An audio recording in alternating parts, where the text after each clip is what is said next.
كلياتنا مع بعض على اثنين شاب على اثنين كده اركض.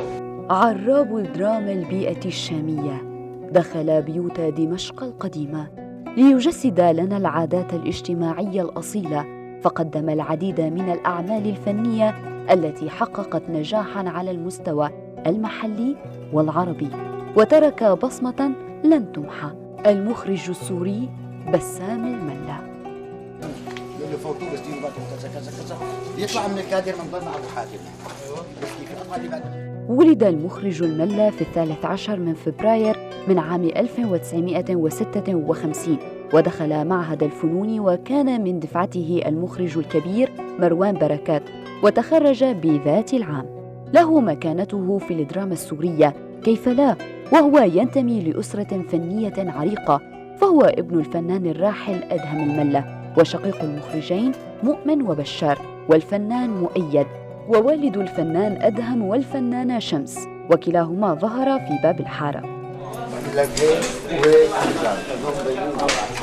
المالك لشركة ميسلون للإنتاج والتوزيع الفني، بدأ مسيرته كمساعد مخرج في مسلسل تجارب عائلية مع المخرج علاء الدين كوكش، ثم أخرج العديد من المسلسلات، ومنها الخشخاش وأيام شامية، العبابيد، الخوالي، ليالي الصالحية، وسوق الحرير. اشتهر بإخراج مسلسلات البيئة الشامية، وكان على رأسها مسلسل باب الحارة بأجزائه ال5، وقد لاقى نجاحاً كبيراً.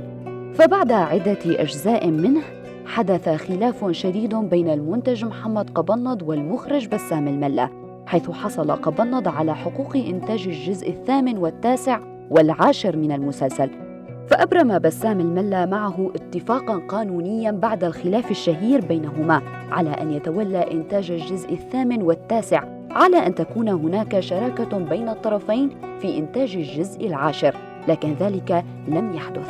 فبعد الانتهاء من الجزء التاسع لم يجب بسام الملا على قبنض، فاتجه الثاني إلى القضاء، وحصل على حقوق إنتاج باقي الأجزاء. مين اللي دايم باب الحارة؟ مين؟ للمخرج بسام الملا العديد من برامج المنوعات، منها الليل والنجوم، وبساط الريح، وبعض الحلقات في داوود في هوليوود.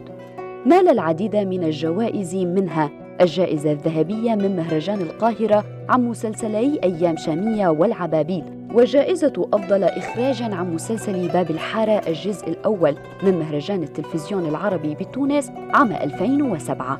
ترجل عراب الدراما الشامية يوم السبت في 22 من يناير عام 2022 عن عمر ناهز 66 عاماً في لبنان، حيث نعته نقابة الفنانين السوريين، وأوضحت الوكالة العربية السورية للأنباء أن الوفاة إثر تعرضه لوعكة صحية.